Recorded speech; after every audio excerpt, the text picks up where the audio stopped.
Bom, sou o professor Marcelo Gralha, do Departamento de Administração da Faculdade de Economia e Administração da PUC de São Paulo, e esse é um vídeo para os meus alunos do curso de Gestão de Operações do quinto semestre do curso de Administração.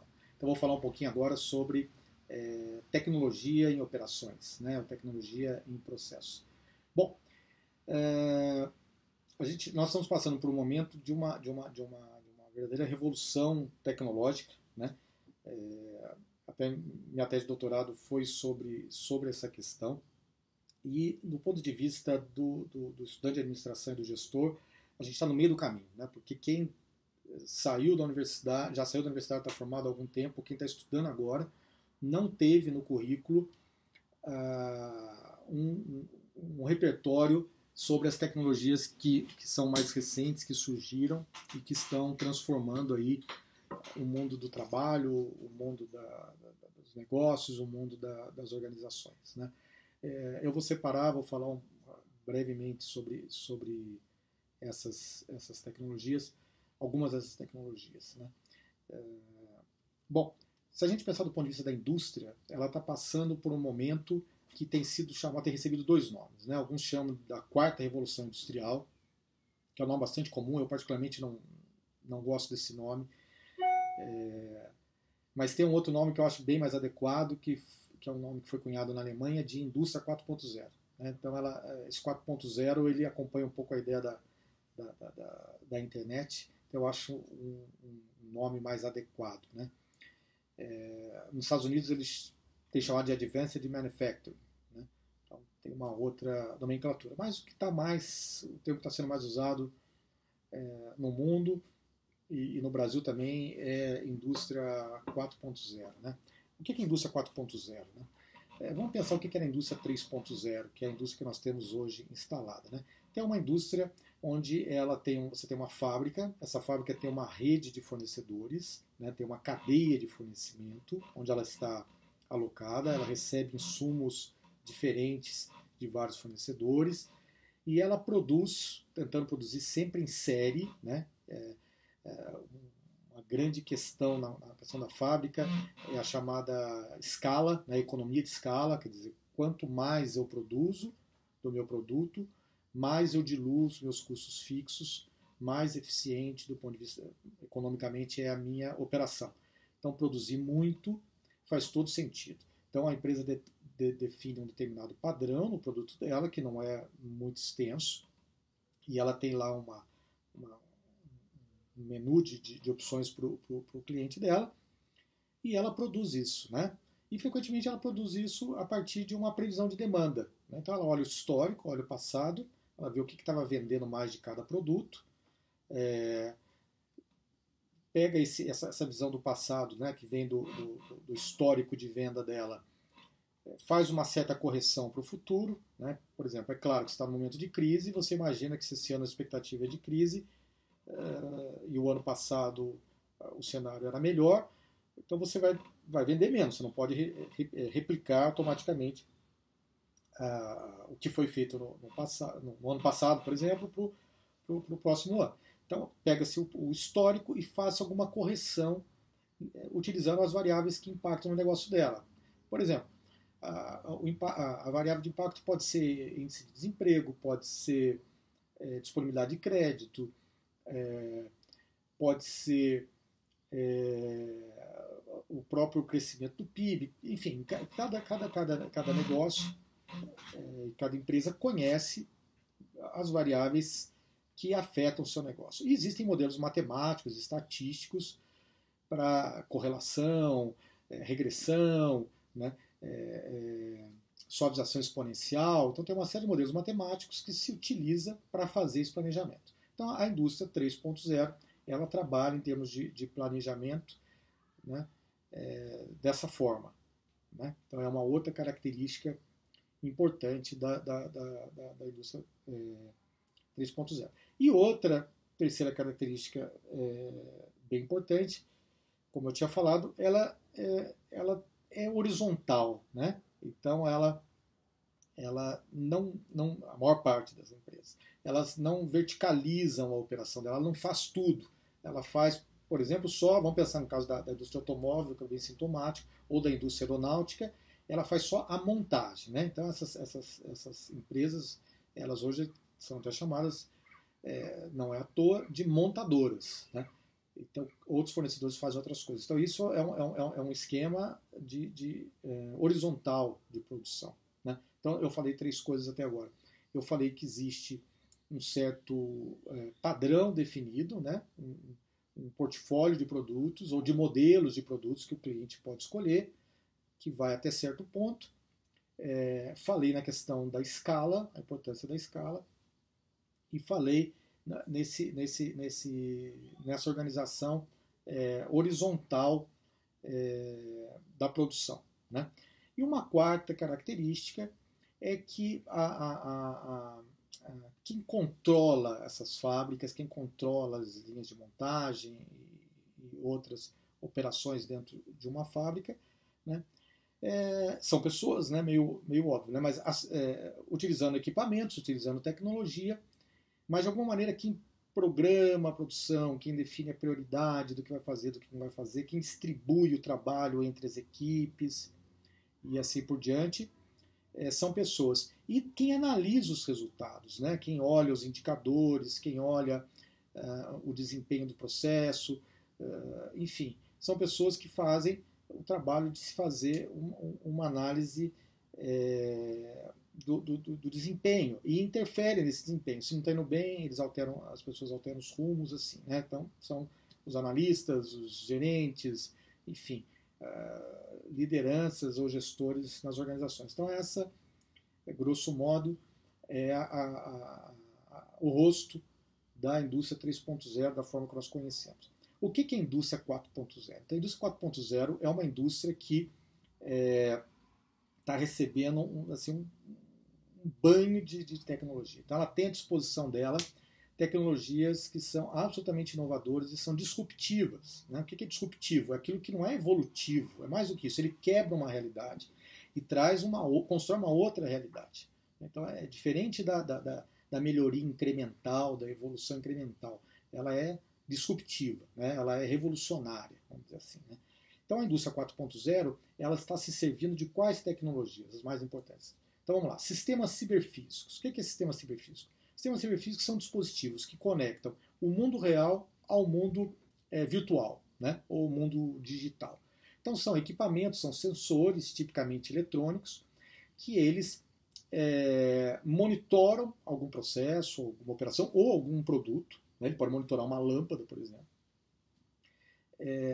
E transfere essa informação. Então, ela olha uma situação, por exemplo, no mundo virtual e fala, poxa, a luminosidade baixou aqui, né? Então, já que a luminosidade, né, o sol nublou o tempo, eu vou baixar, eu estou vendo que aquela lâmpada está com índice de luminosidade X e eu preciso aumentar porque está mais escuro.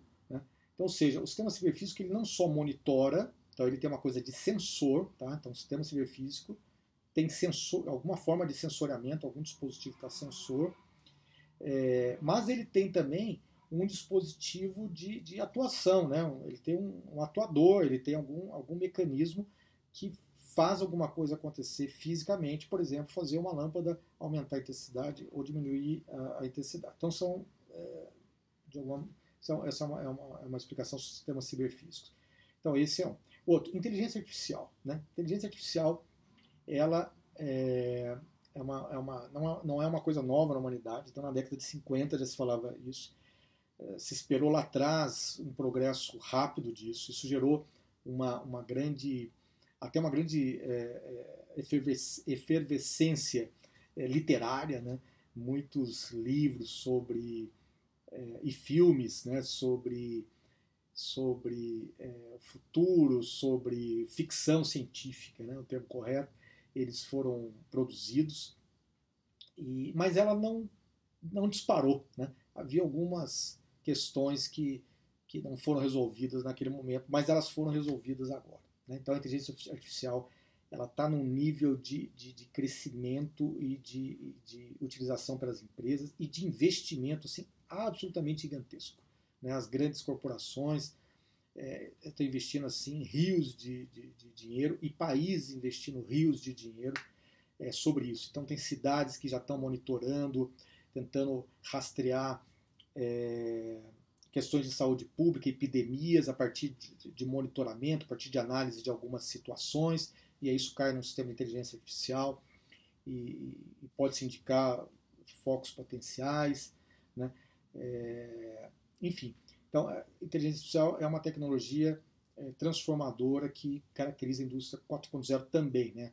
Quando eu falo indústria 4.0, no caso estou falando da indústria, eu vou falar de serviços, mas os dois, né? Então eu falei de sistema ciberfísico, falei de indústria 4.0. Terceiro, robôs, robotização, né? Aí alguém pode falar, não, mas robotização é antigo, né? Da década de 70, as empresas japonesas, aliás, as empresas americanas, depois seguidas pelas europeias, começaram a implantar robôs, e isso não é novidade, aqueles robôs de solda que a gente vê nos vídeos, nos filmes sobre fábrica, isso não é novidade. Pois é, não é novidade esse robô como a gente conhece. Como são esses robôs industriais que a gente conhece? Né? A primeira característica deles, se a gente prestar atenção, é o seguinte: são robôs com braço só. Né? Então, por exemplo, se é uma solda, eu tenho aqui um carro, ele vem, faz as soldas, ele é um robô que ele tem um braço só. Essa é uma característica dos robôs 3.0. Né? A segunda característica é que eles repetem a mesma operação sempre. Então, de alguma maneira, você programou aquele robô e ele sempre faz o mesmo movimento. Então, na verdade, ele é um repetidor mecânico. Né? Em suma, é isso. É ótimo, porque ele não erra, ele não se cansa, ele não conversa, né? Enfim, já trouxe, né, um ganho de produtividade extraordinário. Mas como é a nova geração de robôs? Né? Testes chamados cobots, né, ou robôs colaborativos. São robôs que têm 2 braços. Né? Acho que isso já dá para a gente imaginar, né, pela analogia com o ser humano, o ganho, né, funcional que ao ter 2 braços, porque um pode apoiar, o outro pode fazer e assim por diante, você já abre já tem um leque muito mais amplo como se diz, funcional em termos de possibilidades desse robô. Então, aí é a primeira mudança. A segunda, esses robôs aprendem. Então, essa é uma das coisas que diferencia, vamos dizer assim, a robotização 4.0 da robotização 3.0, que é que ela está associada a um conceito que se chama aprendizagem de máquina, né? E já tem até aprendizagem profunda de máquina. O que é isso? O robô ele vai aprendendo, ele está fazendo uma coisa e ele continua otimizando. Né? Então, um exemplo bem interessante, depois eu vou postar para os alunos no grupo esse exemplo, mas é o Baxter, né? É um robô que, como que ele é programado? Né? O robô tradicional, você imagina que alguém vai lá, você tem que ter um especialista, um programador, que vai dando as orientações para o robô, escreve códigos, né? E através de programação o robô entende e transforma aquela programação no movimento. O Baxter e outros robôs dessa família, eles aprendem de uma forma muito interessante, uma forma muito parecida com a forma humana. Né? Então o robô tem 2 braços, né? Você quer que ele pegue uma peça que está aqui e ponha para cá, alguém vai lá, segura o robô, né? Leva o braço do robô até aquela peça, volta para cá, o robô aprendeu. E aí a peça não precisa estar na posição exata, milimétrica. Né? Se estiver dentro de uma região razoável, ele vai lá e corrige, pega e leva para o outro lugar. Né? Então, veja, a gente já tem uma situação onde o que eu acabei de explicar é uma forma muito mais fácil de você ensinar um robô, porque ele tem uma capacidade de aprendizagem de outro nível. E ele também vai aprendendo. Né? Você vai colocando situações diferentes, ele vai incorporando aquilo no repertório dele, né? Mais ou menos como acontece conosco. Né? Já se está falando em aprendizagem por redes neurais, né? Em termos de inteligência artificial aplicada em robôs e aplicada em sistemas. Talvez a gente não esteja exatamente nesse ponto, mas é bem avançado. Né? Começa a ficar mais próximo a aprendizagem do robô da aprendizagem humana. Né? Então as possibilidades são outras. Né? Então eu falei sistemas ciberfísicos, inteligência artificial, robotização. O robô não é só esse robô de manuseio. Né? Tem vários robôs fazem outras coisas. Né? Os robôs de transporte, né? Os robôs que vão num almoxarifado, por exemplo, e eles vê no sistema em qual prateleira, em qual corredor eles têm que retirar um determinado produto, e não precisa que ninguém mais vá até lá. E ele vai lá e busca os produtos, né, ou os produtos, né, e traz para a área de picking, que a gente chama a área de separação num almoxarifado, né, num centro logístico qualquer. Então, assim, a movimentação de peças dentro da fábrica também feita por robozinhos, guiados por laser, né, ou com outras tecnologias de direcionamento. Então, a terceira questão chave aí é a questão dos robôs, né? Eu vou falar, obviamente, só algumas para não ficar muito extenso, né? Realidade virtual e realidade aumentada, né? A realidade virtual e aumentada, ela já estava vindo, já não é tão nova, né? Mas ela tinha uma certa restrição em termos da capacidade das placas, né, de vídeo, essas coisas, né? Então, assim, empresas avançadas em termos de tecnologia, como a Embraer, já usam realidade virtual há alguns anos, né? Então, você permite, por exemplo, que um projetista, um engenheiro, ele enxergue uma parte do avião, né, como se ele estivesse vendo essa parte projetada, né, com óculos, para isso, como a gente vê isso em outras aplicações aí na vida, né, no cinema, tal, no videogame, e ao mesmo tempo você tem um outro especialista em Israel que está enxergando aquela mesma parte ao mesmo tempo, e eles trabalham juntos de forma integrada. Então, de cara, tem um ganho aí essencial, que foi discussão de uma aula anterior nossa, que era aquele conceito de engenharia simultânea, né, que é a ideia de você fazer várias etapas de um processo em paralelo, que você ganha tempo e corrige mais rapidamente alguma falha, né? Então, a realidade virtual, poxa, colabora assim, absurdamente para a prática da engenharia simultânea. A realidade aumentada é um passo além, né? Que a gente também já está vendo algum tempo atrás com os Pokémons, aquele negócio lá, sendo usada, né?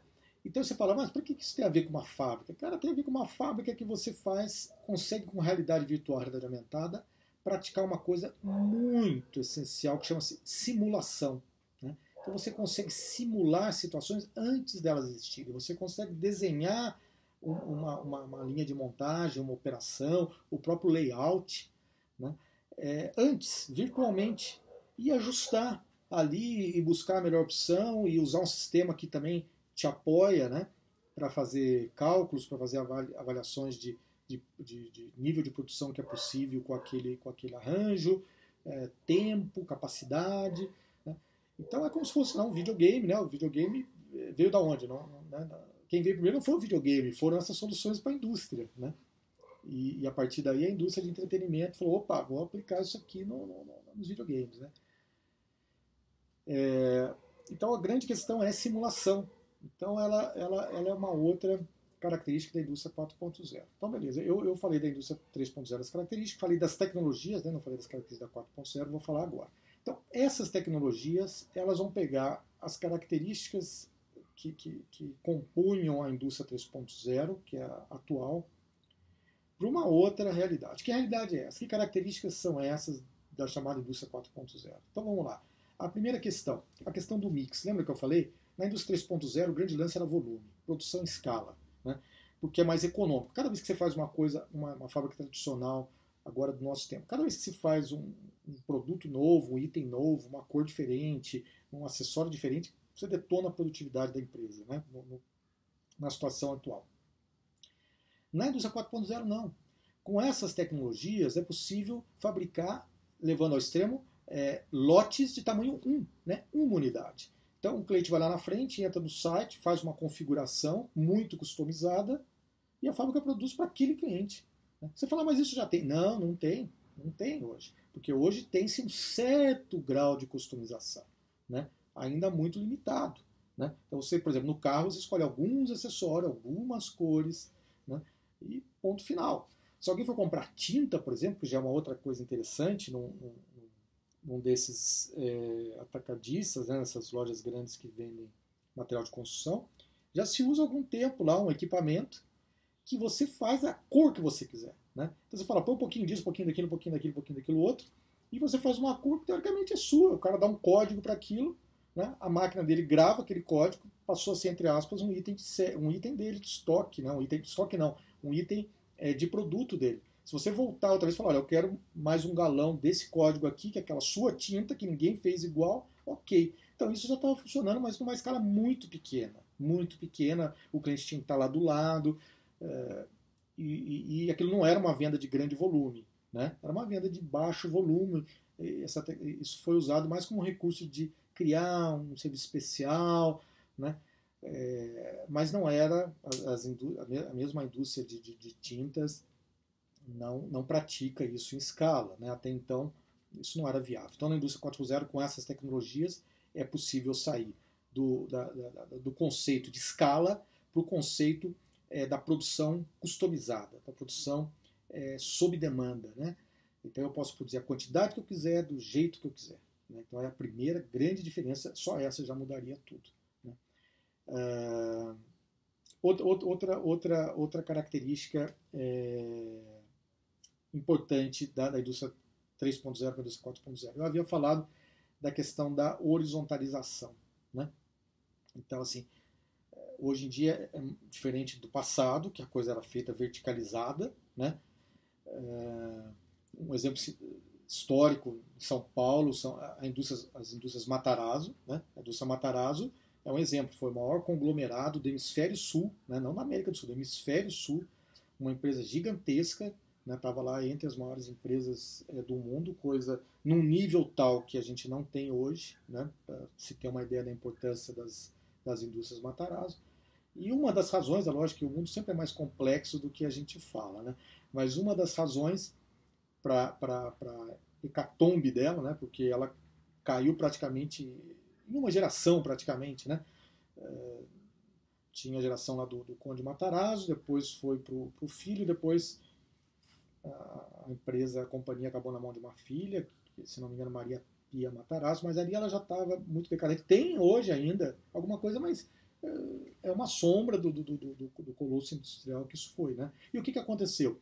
Ela ainda continuava com ideias de anos atrás, né, da primeira geração, produção vertical, então ela ia fabricar tomate, ela tinha a fazenda, tinha os funcionários, eles plantavam o tomate, colhiam o tomate, o caminhão deles levava para outro lugar, eles tinham uma fábrica que processava o tomate, eles tinham uma fábrica que fazia a lata, e assim por diante, a produção era totalmente verticalizada. Então, né, já houve um processo, aí, historicamente a indústria já trabalhou com esse modelo, mas já há algumas décadas ela trabalha com o modelo horizontal, né? Até por conta da globalização, né? O horizontal não quer dizer só no país, né?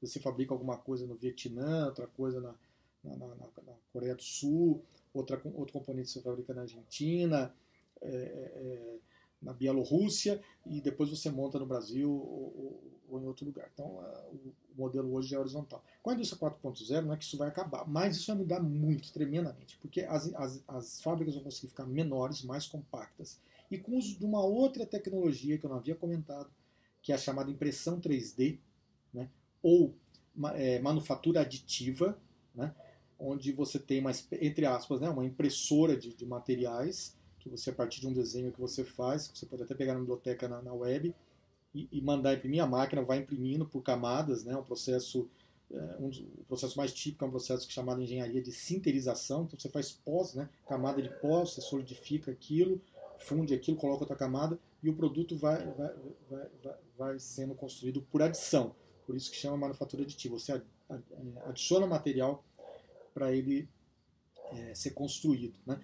Então, uma característica é que as fábricas vão ficar mais verticalizadas. Muitas coisas elas mesmas vão fazer, né? Isso não vai ser oneroso, pelo contrário, vai acabar gerando um ganho de produtividade. Então, essa é uma outra mudança. Terceira mudança é em relação ao papel das máquinas e sistemas nessa fábrica, né? Na indústria 4.0. Na indústria 4.0, os sistemas ciberfísicos acoplados com sistemas de inteligência artificial e outros outros softwares, outros sistemas, vai controlar absolutamente tudo na fábrica. Então, quando eu falo absolutamente tudo, é absolutamente tudo. Então, por exemplo, máquinas vão liderar pessoas. Então, hoje, você tem um líder que divide, né, como acontece com a maior parte das empresas hoje, que você tem um chefe, né, o famoso chefe, é um gestor que divide as tarefas, atribui tarefas para um grupo, para uma pessoa, enfim. Agora não, né? A partir de agora não, né? Um sistema vai olhar, vai comparar o perfil das pessoas, como elas estão disponíveis, né? Quanto que elas estão, a disponibilidade das pessoas, vão ver a necessidade de tarefas, o momento que elas precisam ser feitas, vai cruzar isso e vai distribuir tarefa. Então, tinha o robô, né? Agora vocês vão ter, meu chefe é um robô. Né? Então, essa é outra questão que caracteriza a indústria 4.0. Né? E a questão do controle. Né? Então, essas máquinas, esses sistemas, eles mesmos vão monitorar. Então, de cara, você já começa a perceber outros impactos, que eu não vou discutir agora, do ponto de vista do trabalho. Eles vão monitorar o desempenho, a performance, o nível de produtividade, o nível de falha, etc. E o sistema já faz arranjos, já faz alterações. Então, aquela realidade onde você tinha um grupo de pessoas analisando, fazendo análise crítica das coisas, compilando dados numa planilha do Excel, né?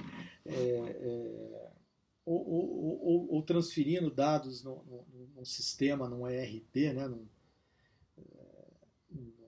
num módulo de algum dos sistemas conhecidos, vai passar para os sistemas. Né? Então, essa fábrica é uma fábrica menor, né? Mais autônoma, né? Capaz de atender, fazer atendimentos personalizados, com diferente níveis de volumes, e muito dependente de inteligência artificial, robôs, e usando muito simulação, como eu falei. Então, a indústria 4.0 é isso. Né? Só para ilustrar, a gente tem um fenômeno que está acontecendo no mundo, que os americanos nomearam como reshoring, né, que é uma espécie de repatriação de empresas, que já está acontecendo. Né? Os Estados Unidos, hoje, já tem mais empresas, mais empregos sendo gerados por empresas americanas que estão voltando para os Estados Unidos do que empregos que estão sendo perdidos por empresas que saem dos Estados Unidos e vão para países de mão de obra barata, que vão para a China, que vão para o Vietnã, que vão para outros países, por conta da tecnologia. Né? Um caso muito interessante, vale a pena consultar, o caso da Adidas. Procurem Smart Factory Adidas, né? Fábrica inteligente. Né? A fábrica inteligente é a fábrica da indústria 4.0. Né? Então a Adidas tinha uma fábrica com mais de 1.000 funcionários na China, e ela fechou essa fábrica, trouxe de volta para a Alemanha, e ela tem 100 e tantas pessoas trabalhando e com mais resultado. Ou seja, na indústria 4.0, o custo da mão de obra deixa de ter a relevância que tem hoje. Então, imagina o impacto que isso vai dar no mundo. Tá? Em termos de serviços, então eu falei da indústria, eu vou falar agora de serviço. Em termos do setor de serviço, várias das tecnologias são as mesmas, né? Inteligência artificial, realidade virtual, realidade aumentada. Professor, e realidade virtual e realidade aumentada, como que ela se aplica numa empresa de serviço? Várias formas. Por exemplo, como recurso para você treinar a equipe de vendas. Como recurso para você treinar em tempo real uma equipe de assistência técnica que vai fazer um reparo em campo, se depara com, vamos dizer que é uma coisa elétrica, qualquer coisa assim, se depara com uma instalação antiga, que ele não conhece, e ele fala, poxa, isso aqui eu não conheço. Ao invés de ter que voltar, chamar outra equipe, procurar uma especialista, não sei o que lá, ele vai acessar com realidade aumentada, né, o banco de dados da empresa dele, o sisteminha vai projetar lá um cenário, ele vai enxergar, tá, esse tubo aqui, esse tubo vermelho é aquele tubo que eu estou enxergando ali, aqui tem um dispositivo que é aquele lá, então aquilo ali não está na posição certa, eu vou corrigir, acabou. Então vejam só, dá para fazer um sistema de assessoria remota muito grande, né, numa situação de serviço como essa que eu falei para vocês. Um outro caso, uma coisa absolutamente importante, é a questão da experiência do cliente. Então você vai poder simular coisas, né? Você vai criar através de realidade aumentada e virtual ambientes para o cliente, né? Para gerar uma experiência num determinado cliente, como se fosse uma coisa de cinema, vamos imaginar assim, que vai servir como uma ferramenta importante para a questão da venda, né? Tem um outro exemplo interessante, voltei para a Adidas, né? Mas a Adidas também tem um caso interessante numa loja de um shopping na Alemanha que faz casacos. E como é que funciona hoje? Você vai pegar um casaco, vamos lembrar? É uma coisa padronizada, né? Você tem tamanho, sei lá, P, M, G, não sei das quantas. E nem sempre cai bem, né? Para você, né? O M não fica bem para todo mundo desse tamanho, ou G, ou P, sei lá. Né? Então nessa loja, nesse shopping na Alemanha, é um piloto ainda, tem apenas 2 máquinas, mas a pessoa vai lá usando um sistema tipo CAD, né? Um sistema de desenho por computador. Ela desenha lá o seu pullover, seu casaco, né, com auxílio, obviamente, do vendedor, que está fazendo ali o relacionamento todo. E ela faz, né, não, eu quero uma estampa assim, quero uma estampa assado.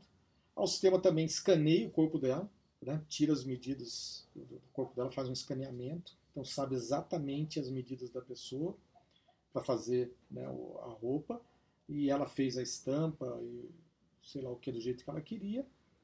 E aí, aperta o botão, vai lá para a máquina que vai fazer, que é uma máquina, obviamente, nova, moderna, que está ligada a essas tecnologias, e ela vai costurar aquele casaco, né? Então você fala, mas isso é produto, né, professor? Mas veja o serviço, como mudou, né? A questão da customização, da experiência, assim por diante. Então, várias das tecnologias que eu falei para vocês, elas automaticamente se replicam para o setor de serviços, né? Mas eu vou colocar agora uma que eu não havia falado, que essa vai ser super importante, está começando a ser, é bem novo, pouca gente conhece esse termo aí no Brasil, que é o chamado RPA, de Robotic Process Automation. O que é isso? Isso aí são robozinhos, né, virtuais, né, são sisteminhas, chama robozinho, mas não vai ser uma maquininha física, ela é um sistema virtual, um softwarezinho, que trabalha na interface visual dos sistemas. Como é que funciona? Vocês nas empresas de hoje trabalham, sei lá, com sistema TOTOS, sistema SAP, ou outro ERP, né? Outro sistema de gestão integrado na empresa. E você navega por aqueles módulo de finanças, módulo de contas a pagar, módulo de, sei lá, folha de pagamento, módulo de assistência técnica e qualquer coisa assim. Mas no final da história tem um humano, né, como nós, que vê a tela de um computador e ele vai lá e pega alguma coisa que está numa tela e ele entra no outro sistema, dá uma informação. Não é assim que faz? Então, no final da história do processo, o humano que pega uma coisa de um lugar, coloca no outro, ou analisa, né, vê, por exemplo, um formulário de análise de crédito que chegou e fala, poxa, o cliente esqueceu de informar aqui o número do telefone, né, e então eu vou enviar uma mensagem para o cliente, pedir para ele retornar com essa informação para eu dar continuidade no processo. O RPA, ele já vai fazer isso. Então você tem um robozinho que vai olhar a tela, tá bem bacana, né? Esses dias eu estava numa empresa que faz isso, e você vê a tela se mexendo, né? O mouse se mexendo, como aquela situação onde você concede acesso para alguém de TI, e essa pessoa entra no seu computador e mexe alguma coisa para consertar alguma coisa que está travada. Isso vai ser feito através do processo, né? Então isso é uma outra tecnologia absolutamente inovadora, e o impacto no preço é da ordem de custo, é na ordem de 40% de eficiência, né? 40%, 50% de eficiência, em alguns casos maior do que isso. Então vai ser inevitável as empresas de serviços adotarem o RPA, né? Esses robozinhos nos seus processos. Então essa é uma outra mudança fundamental. E na agricultura a mesma coisa, o uso de drones, né? O uso de sensores. Está se falando que hoje a coisa vai ser assim, algumas empresas de tecnologia elas vão saber mais da lavoura do que o dono da fazenda. Eles vão conseguir fazer um monitoramento muito local, né, como se fosse aquele conceito que tem do